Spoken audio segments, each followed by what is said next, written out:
Mais uma vez, que a graça e a paz do nosso Senhor Jesus estejam com todos nós. Abram suas Bíblias ao livro de Mateus, capítulo 6.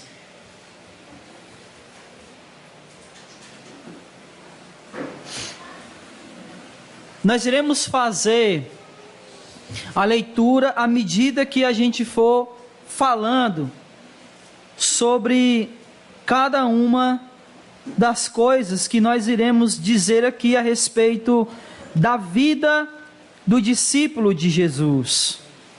E esse é o nosso tema dos 2 últimos meses, a vida do discípulo de Jesus.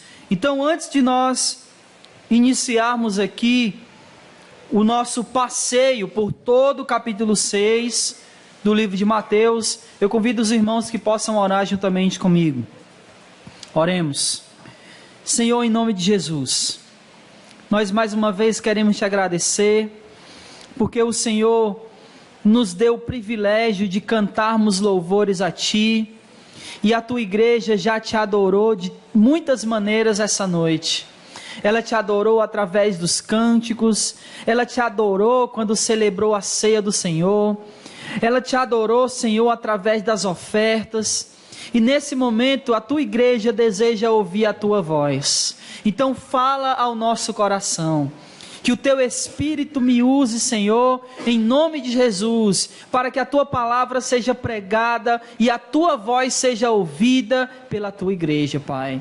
A Tua palavra diz que as Tuas ovelhas escutam a Tua voz e a reconhecem. Então nós clamamos que nessa noite o Senhor fale ao coração do Teu povo, e que o Teu povo escute, Senhor, a Tua voz. Em nome de Jesus, abre o nosso coração, prepara o nosso coração para receber a Tua palavra. É o que rogamos, e em nome de Jesus, nós te agradecemos hoje para todo sempre. Amém e glória a Deus.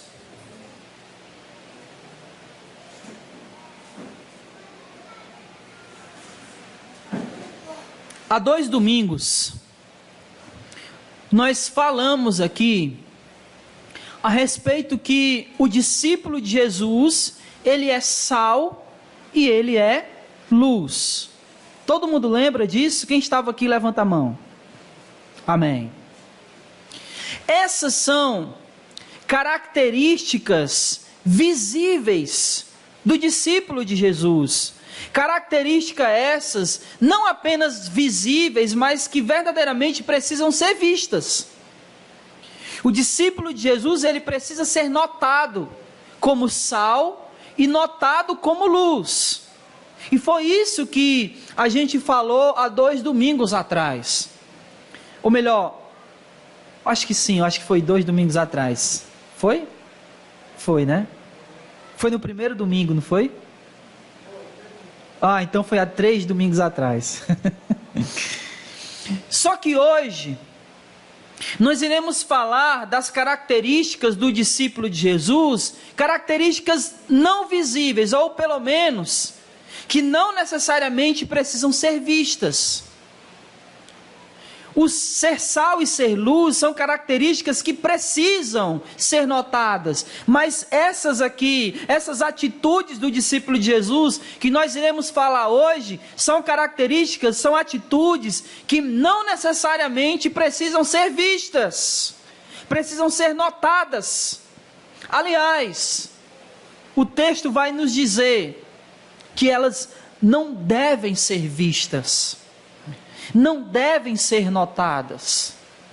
E em primeiro lugar, vamos começar aqui no versículo 1 do capítulo 6 de Mateus. E o primeiro ponto aqui é que a nossa justiça precisa ser oculta. Vamos lá, versículo 1. Cuidado para não praticardes boas obras diante dos homens, a fim de serdes vistos por eles. Do contrário, não tereis recompensas de vosso Pai que está no céu. Assim, quando deres esmolas, não faça tocar trombetas diante de ti, a exemplo dos hipócritas nas sinagogas, nas ruas, para serem glorificados pelos homens. Em verdade vos digo que eles já receberam sua recompensa. Mas quando deres esmola, a tua mão esquerda não saiba o que faz a direita, para que a tua esmola fique em segredo, e teu pai que vê em secreto te recompensará. A nossa justiça, ela precisa ser oculta. E o que é que isso significa? Significa dizer que quando a gente faz o bem, quando a gente pratica a boa obra, quando a gente faz o bem às pessoas, a gente não faz para ser notado, a gente não faz para ser visto, a gente não faz para ser reconhecido pelas pessoas, para que elas cheguem para nós e digam: olha, muito bem, parabéns, vocês estão fazendo um bom trabalho. Não é para isso que a gente faz o bem. O discípulo de Jesus não faz boas obras para ser notado pelos outros.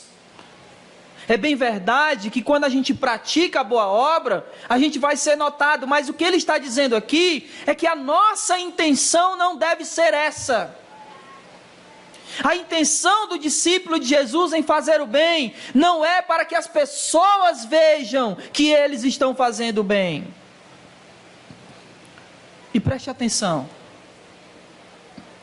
virou cada vez mais comum nessa era digital, nessa era da informática, tudo que se faz, tudo e qualquer coisa que uma pessoa faz, ela vai para um restaurante, ela bate fotos e ela faz o que depois?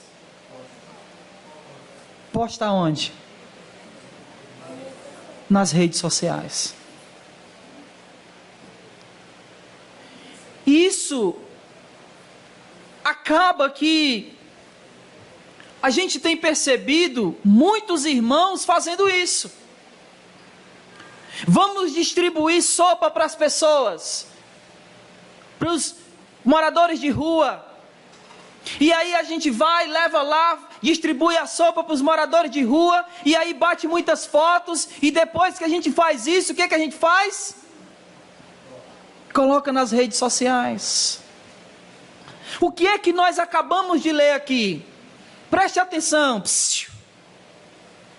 O que é que nós acabamos de ler aqui?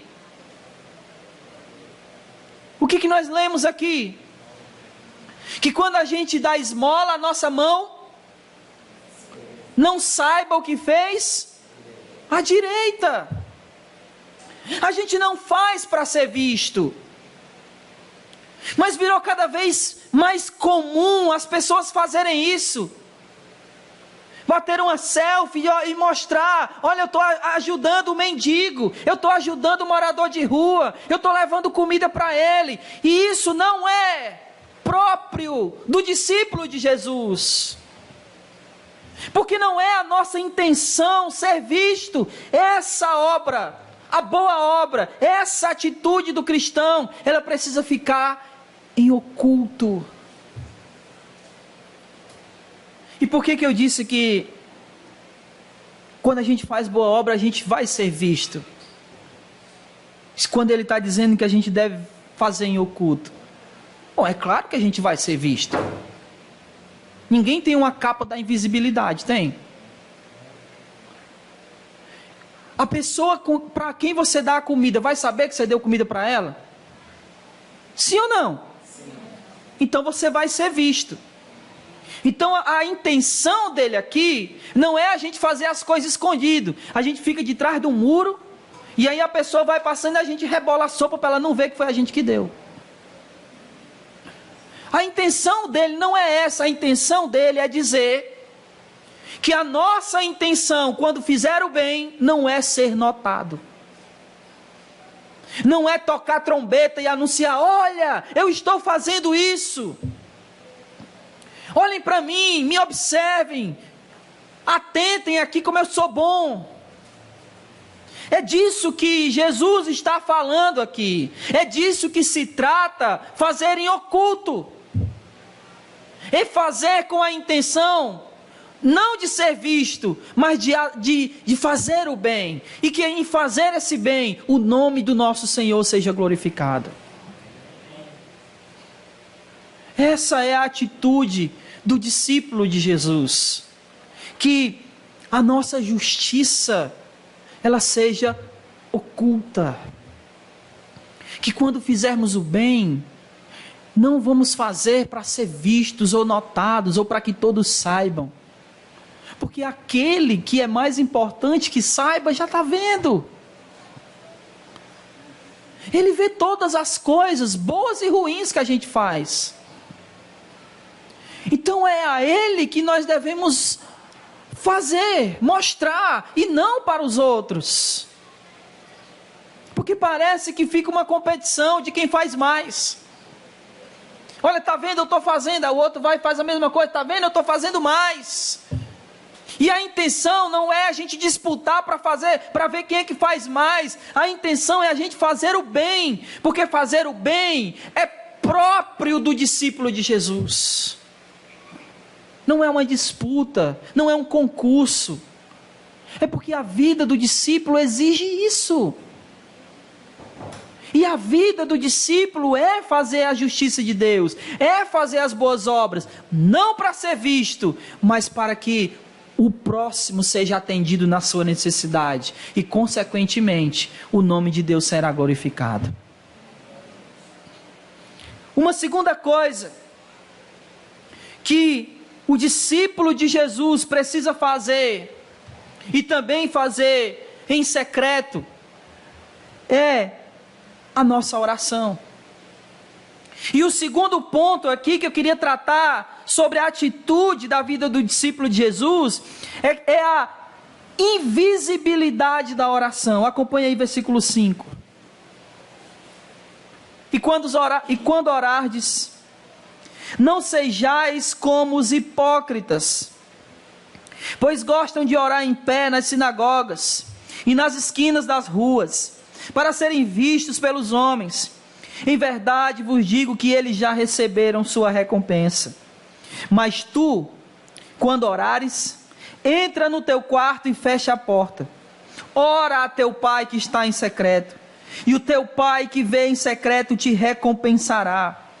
E quando orardes, não useis de repetições inúteis, a exemplo dos gentios, pois eles pensam que serão ouvidos pelo muito falar. Não vos assemelheis a eles, pois o vosso Pai conhece de que necessitais antes de pedirdes a Ele. Portanto, orai deste modo: Pai nosso que está no céu, santificado seja o teu nome, venha o teu reino, seja feita a tua vontade, assim na terra como no céu. O pão nosso de cada dia nos dá hoje. Perdoa-nos as nossas dívidas, assim como também temos perdoado aos nossos devedores. E não nos deixeis entrar em tentação, mas livra-nos do mal, pois teu é o reino, o poder e a glória para todos sempre. Amém. Porque se perdoardes aos homens as suas ofensas, também vosso Pai Celestial vos perdoará. Uma segunda atitude da vida do discípulo de Jesus que não precisa ser vista. E aqui, Jesus não está falando da oração coletiva, Ele está falando da oração individual. E essa oração individual, que é uma coisa em secreto, ela não precisa ser vista. As pessoas não precisam saber que você ora 3 vezes por dia, ou mais. As pessoas não precisam saber quantas vezes você ora por dia. As pessoas não precisam ficar sabendo que você ora pela igreja. Não precisa, porque é algo entre você e Deus. É a sua oração, é o seu momento com Deus. Mas a questão aqui, irmãos, é se nós estamos fazendo isso. Se nós estamos tendo esse momento a sós no nosso quarto com Deus. Ou se os nossos momentos de oração têm se resumido ao culto, ou nas reuniões de sexta-feira de oração. A pergunta que você deveria fazer a si mesmo é: eu tenho feito a minha oração em secreto com meu Pai? Eu tenho tirado um momento na minha casa, no meu quarto, fechado a porta e orado a Ele? É isso que a gente precisa responder para si mesmo, porque essa é uma característica do discípulo de Jesus. Olha como isso é meio louco. Todos vocês acreditam que Deus é Pai? Vocês se consideram filhos de Deus? Qual filho não gosta de conversar com o pai?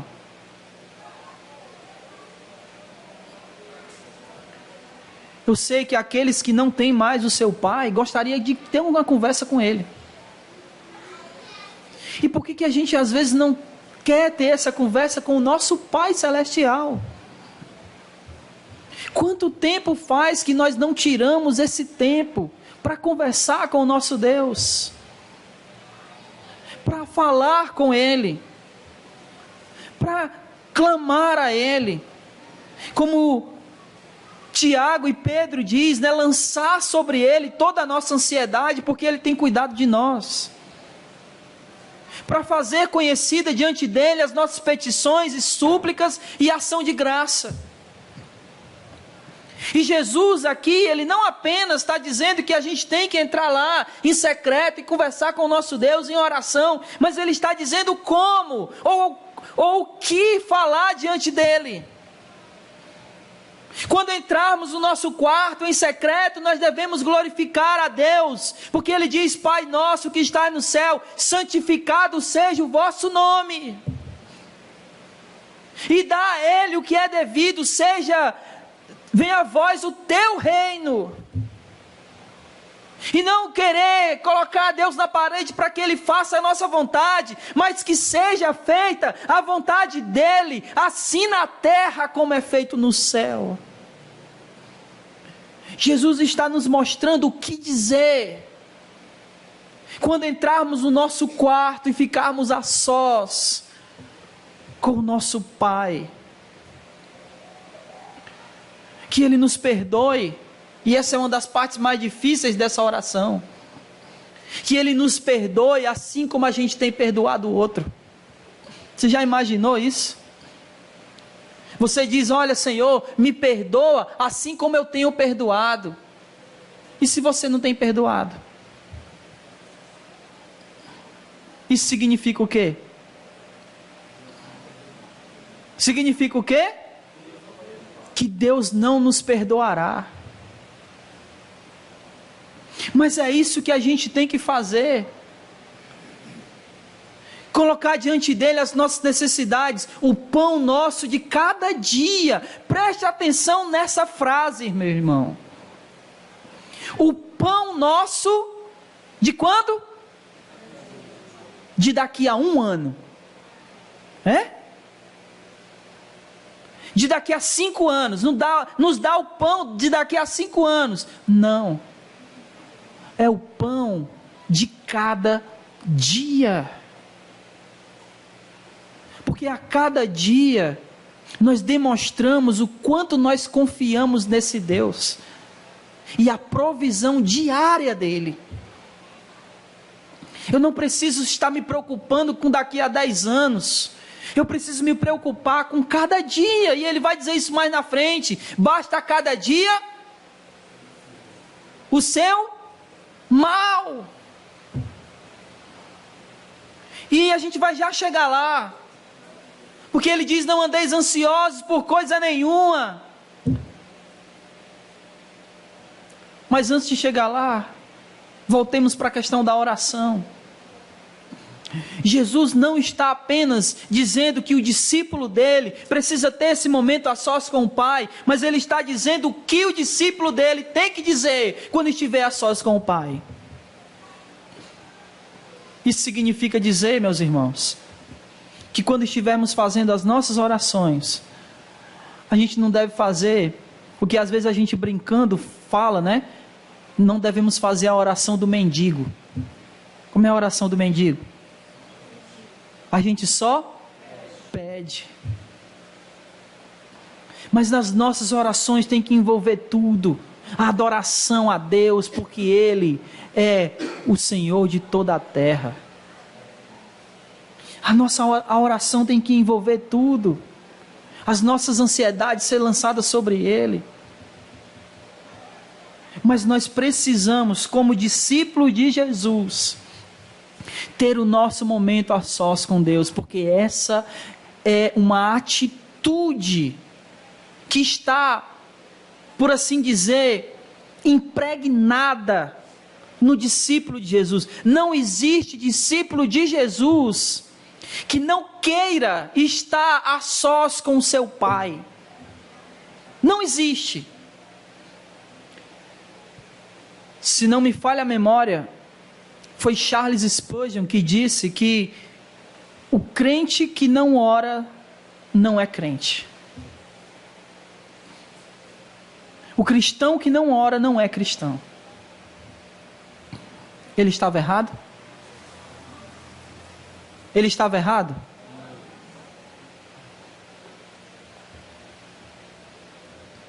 Terceiro ponto. Versículo 16. A invisibilidade das práticas piedosas. Então, primeiro a gente viu a justiça oculta. Em segundo lugar, nós vimos a invisibilidade da oração. Agora nós vamos ver a invisibilidade das práticas piedosas. Versículo 16.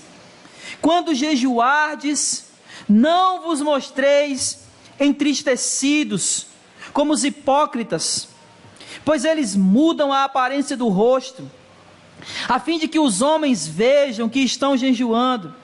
Em verdade vos digo que eles já receberam sua recompensa.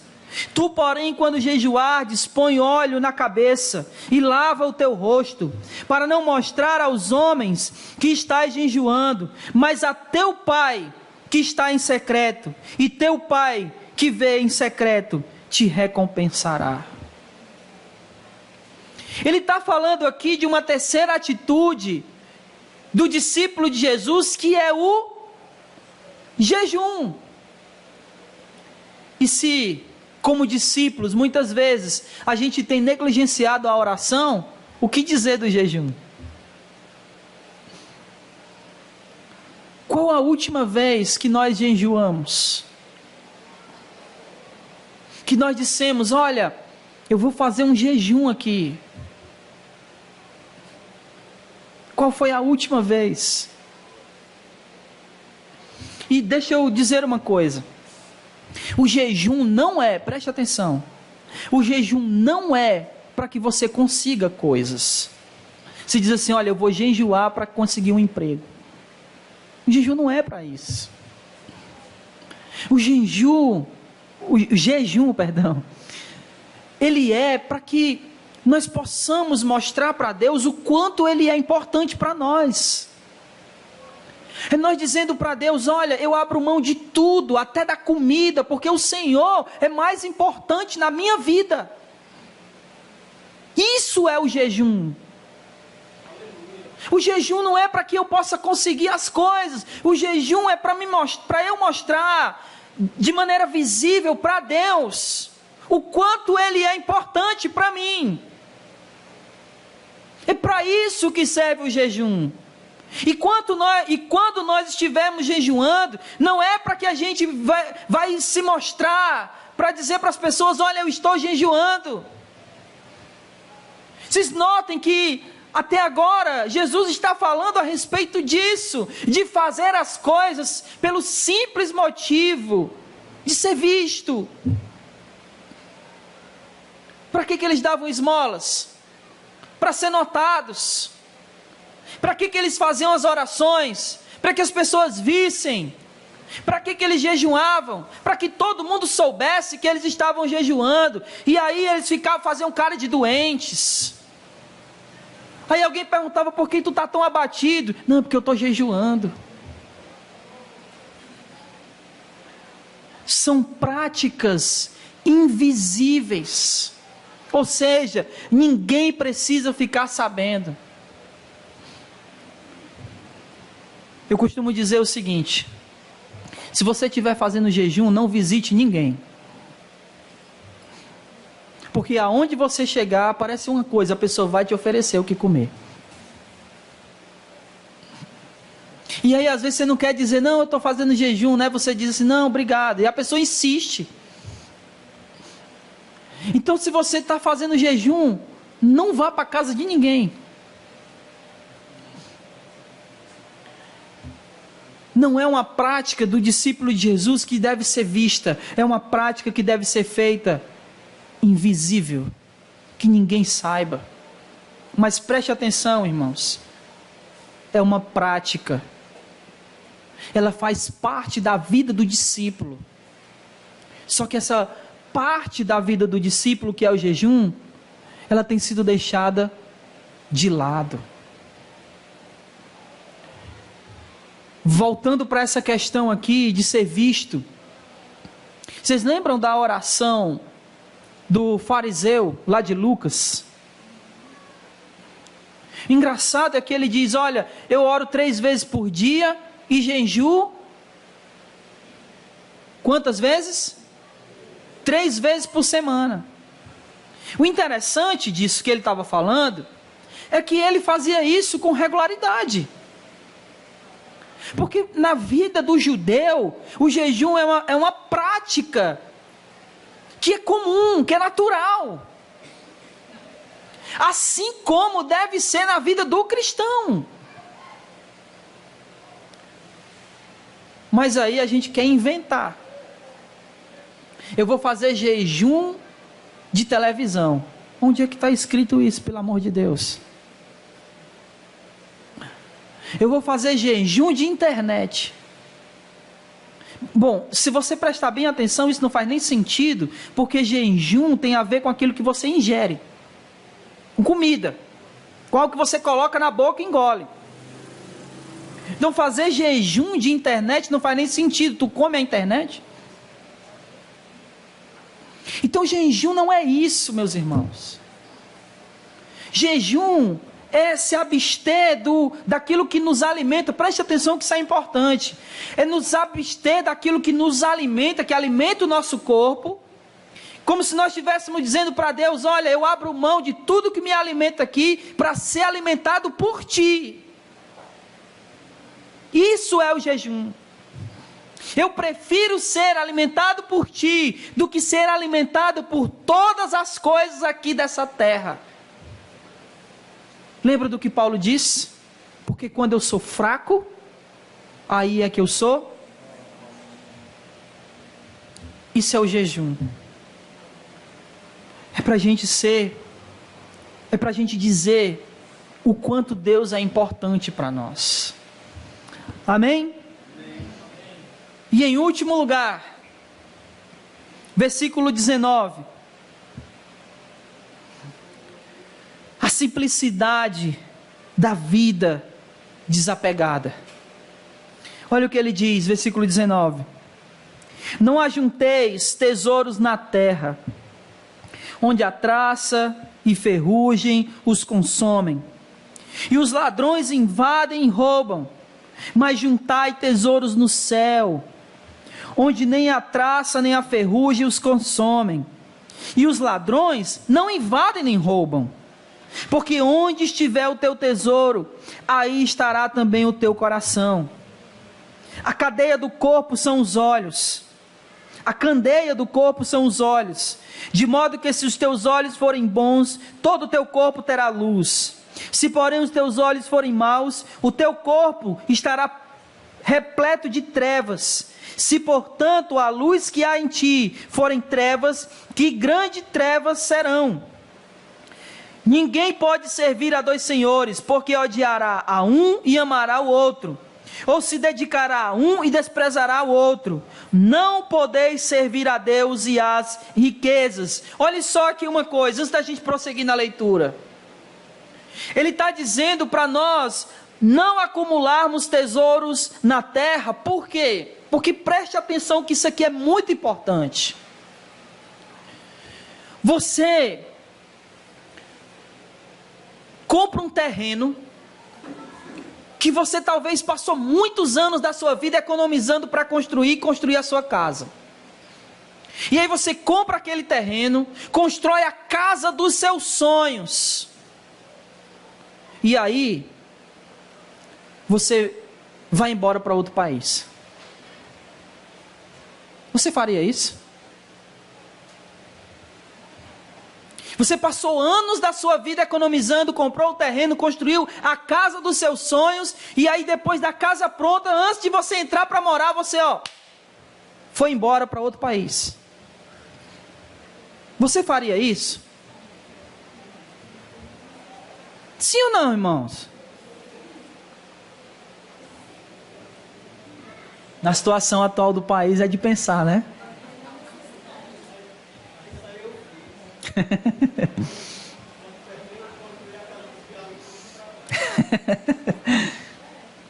Mas isso é lógica? Faz sentido isso? Isso é lógico? Não é. Porque quando você começa a construir, a acumular coisas num lugar, a tendência é que você espera ficar naquele lugar. É disso que Jesus está tratando.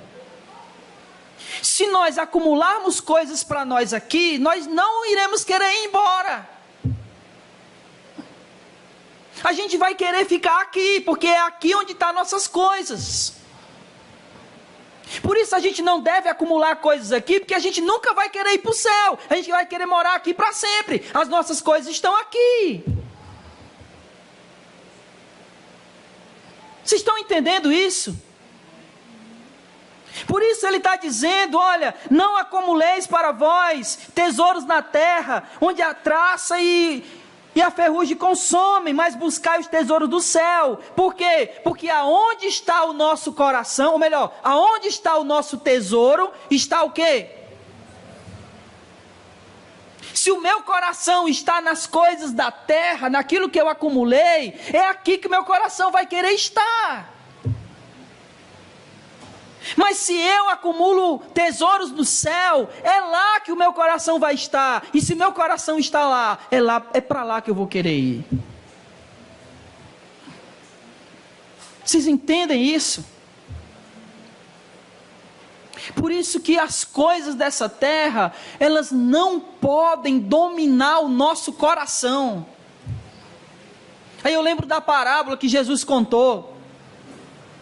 O cara plantou, a plantação dele foi muito fértil, deu muita produção.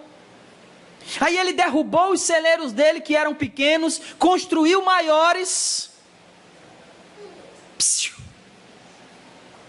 E aí, depois que ele acumulou, o que aconteceu com ele? Ele morreu. Tem um ditado que diz, né? Nós não levamos nada dessa vida. Então por que a gente passa a nossa existência nessa terra tentando acumular riqueza? A gente trabalha para ter dinheiro. E sabe o que é mais interessante? É que quanto mais a gente trabalha para ter dinheiro, menos dinheiro a gente tem. Porque quando a gente trabalha por causa do dinheiro, a gente está sempre trabalhando não por causa do dinheiro, mas para ter coisas. Coisas que muitas vezes a gente nem usa. Quer ver? Eu vou mexer com as irmãs.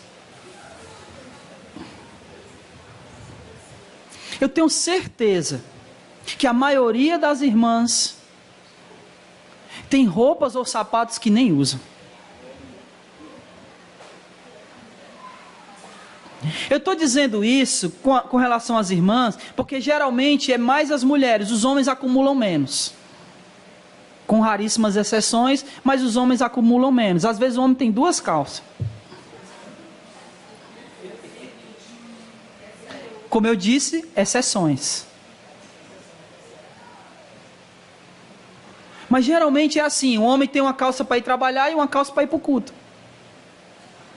E ele só compra outra quando ela se rasga, com uma das duas se rasga. Mas nós temos, preste atenção, irmãos, nós temos a tendência de acumular coisas aqui. Para quê? Não faz sentido isso. E quando eu digo isso, eu não estou dizendo que a gente não vai trabalhar, que a gente não vai buscar o pão de cada dia. Não é disso que eu estou falando. Eu estou falando de acumular. De fazer com que o meu coração esteja nas coisas que eu acumulo, e aí, consequentemente, eu não queira nem ir para o céu, porque tudo que eu tenho está aqui. E aí ele diz, versículo 23, se os teus olhos forem maus, todo o teu corpo será repleto de trevas, mas se os teus olhos forem bons, todo o teu corpo terá luz. Como eu enxergo as coisas? Como é que eu vejo aquilo que eu tenho? Como é que eu encaro o dinheiro que vem para minha mão? Se eu olho para essas coisas de maneira má, então eu vou usar de maneira mal. Mas se eu olho com bons olhos, como a gente costuma dizer, então eu vou usar bem o meu dinheiro. Eu vou usar bem as minhas coisas. A gente é muito apegado a coisas, irmãos. Muito apegado a coisas mesmo. E quer ver uma coisa? Eu vou falar uma coisa que talvez a maioria não concorde. Mas emprestar o carro.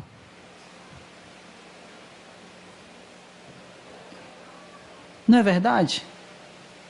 E a gente não deveria ser apegado a essas coisas. E talvez você esteja pensando, não, mas eu emprestar e a pessoa quebra e só vai sobrar para mim. Mas é disso que eu estou falando. Ser desprendido, e se sobrar para mim? Entende? Eu não posso de maneira nenhuma me apegar a coisas, porque isso não é próprio do discípulo de Jesus. Você lembra o que Pedro disse para Jesus? Jesus disse assim, ou melhor, o que Jesus disse depois Pedro falou. Jesus disse assim, alguém disse, Senhor, eu quero te seguir. Aí Jesus disse, as aves do céu têm seus ninhos e as raposas têm seus... mas o Filho do Homem não tem aonde? Ele estava dizendo que ele não tinha moradia fixa. Aí Pedro disse, Senhor, nós largamos tudo e te seguimos.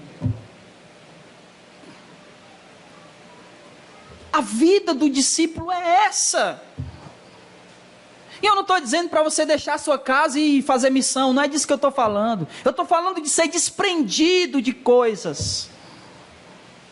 Começarmos a viver como discípulos de Jesus, que sabem que pessoas são mais importantes do que coisas. E a gente começar a usar as coisas em vez das pessoas. Começar a amar pessoas e usar as coisas, porque muitas vezes a gente ama coisas e usa pessoas. E isso não é próprio do discípulo. O discípulo vive vida simples, sem ser pomposo, sem ser visto, sem viver com regalias. Por isso que não faz sentido, não faz. Um pastor que vive, sabe, em casa de luxo, se ele não for uma pessoa que trabalha externamente para isso, não faz sentido ele viver em casa de luxo, recebendo dinheiro da igreja. Não faz sentido nenhum. Não faz, absolutamente não faz sentido. Ele tem um lugar para morar, ele tem um transporte para andar, amém, mas viver vida de luxo não faz sentido, quando a maioria dos irmãos e membros da igreja passam necessidades. Viver uma vida simples. Eu estava lendo um livro recentemente, o nome do livro é Contra a Cultura. E o autor do livro disse o seguinte: olha, eu sempre fiz missões, ele dizendo. E uma vez eu fui na África e encontrei uma família que não tinha o que comer. Passei 3 meses lá, ele dizendo. Quando eu voltei para casa, eu vi que a gente morava numa casa tão grande, mas tão grande, que às vezes não dava conta de limpar. E aí eu conversei com a minha esposa e falei para ela: olha, por que a gente não mora numa casa menor? A gente vende essa casa, compra uma menor, que possa a gente viver ainda com conforto, com certo conforto, e o restante do dinheiro a gente doa. Porque não há necessidade da gente viver desse jeito.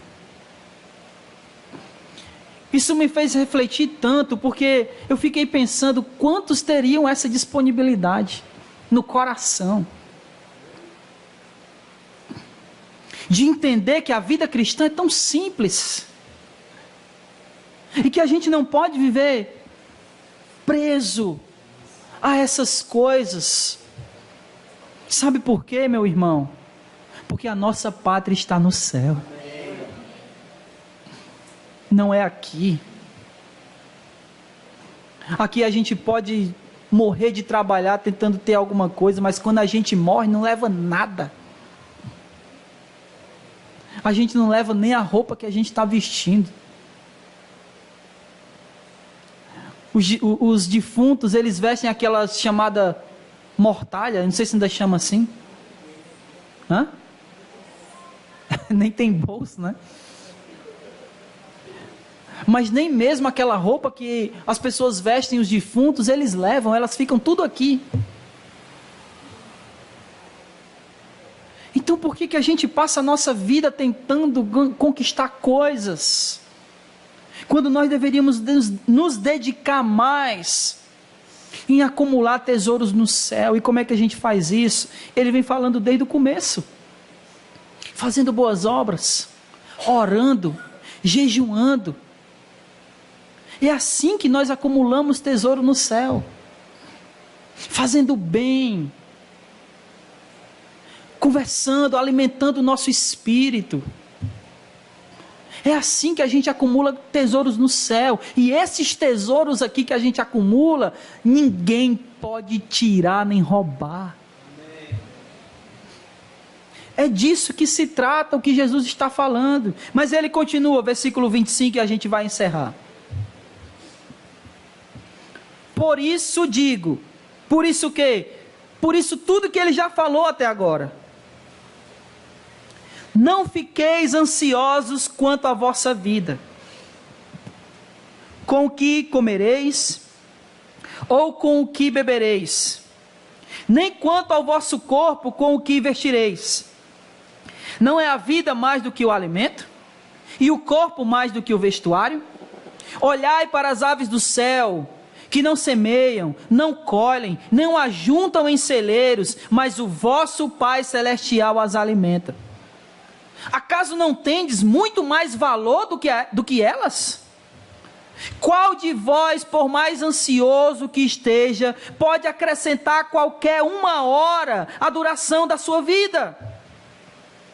Porque andais ansiosos quanto ao que vestir? Olhai os lírios do campo, crescem eles não trabalham nem tecem. Mas eu vos digo que nem Salomão em toda a sua glória se vestiu como um deles. Se Deus veste assim a planta do campo, que hoje existe e amanhã é jogada no fogo, quanto mais a vós, homens de pequena fé.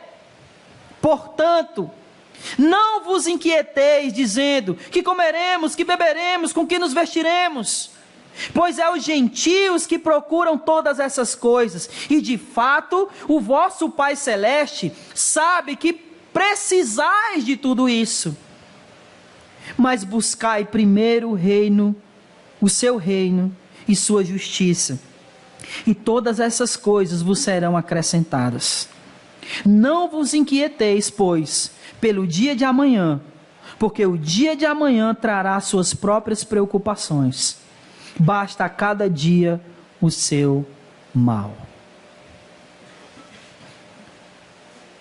E é disso que Jesus estava falando, quando ele na oração, ele disse: Pai nosso que estás no céu, santificado seja o vosso nome, e venha a vós o teu reino.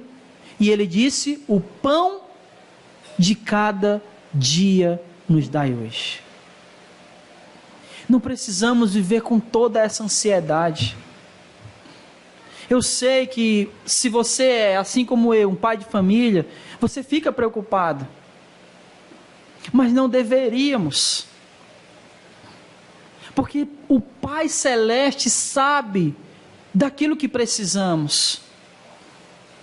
E Ele tem nos alimentado. Ele tem nos sustentado. Eu não consigo me lembrar, e eu não consigo me lembrar, não é porque eu esqueci, mas é porque nunca existiu na minha vida, e eu glorifico a Deus por isso. Eu não consigo lembrar de um dia que eu tenha passado fome. Necessidades a gente até passa de vez em quando, mas fome, não. Porque o Senhor tem nos alimentado.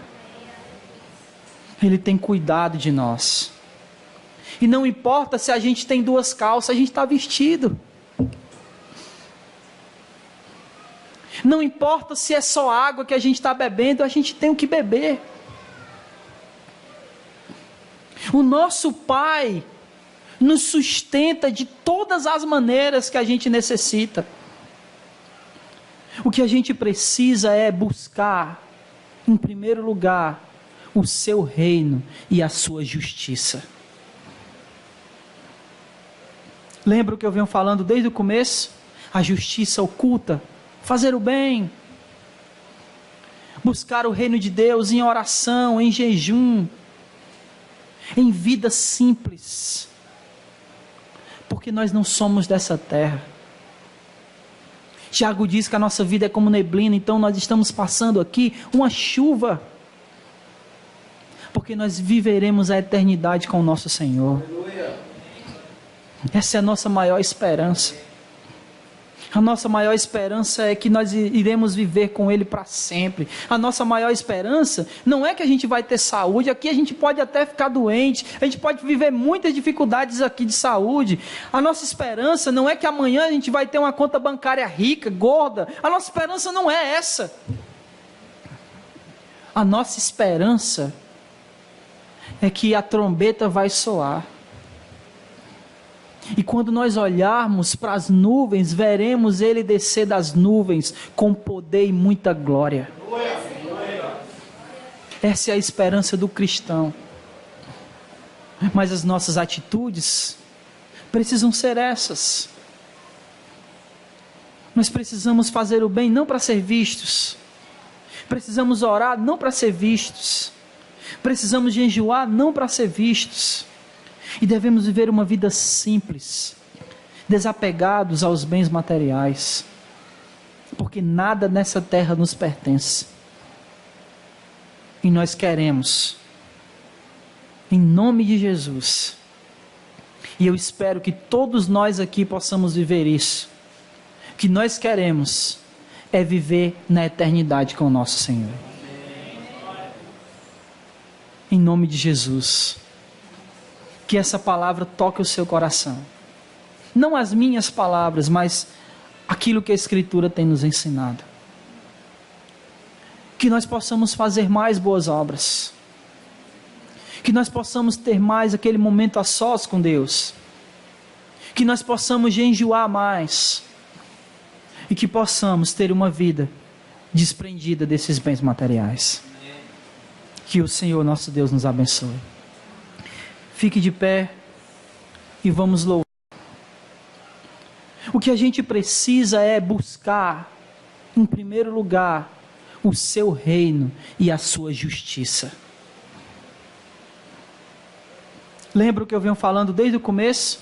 A justiça oculta, fazer o bem, buscar o reino de Deus em oração, em jejum, em vida simples. porque nós não somos dessa terra. Tiago diz que a nossa vida é como neblina, então nós estamos passando aqui uma chuva, porque nós viveremos a eternidade com o nosso Senhor. Essa é a nossa maior esperança.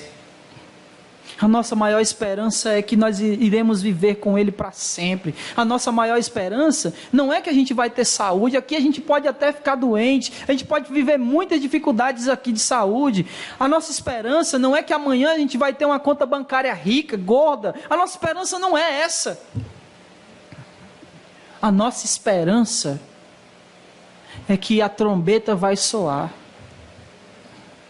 E quando nós olharmos para as nuvens, veremos Ele descer das nuvens com poder e muita glória. Essa é a esperança do cristão. Mas as nossas atitudes precisam ser essas. Nós precisamos fazer o bem não para ser vistos. Precisamos orar não para ser vistos. Precisamos jejuar não para ser vistos. E devemos viver uma vida simples, desapegados aos bens materiais, porque nada nessa terra nos pertence. E nós queremos, em nome de Jesus, e eu espero que todos nós aqui possamos viver isso, que nós queremos é viver na eternidade com o nosso Senhor. Em nome de Jesus. Que essa palavra toque o seu coração. Não as minhas palavras, mas aquilo que a Escritura tem nos ensinado. Que nós possamos fazer mais boas obras. Que nós possamos ter mais aquele momento a sós com Deus. Que nós possamos jejuar mais. E que possamos ter uma vida desprendida desses bens materiais. Que o Senhor nosso Deus nos abençoe. Fique de pé e vamos louvar. Que o Senhor nosso Deus nos abençoe.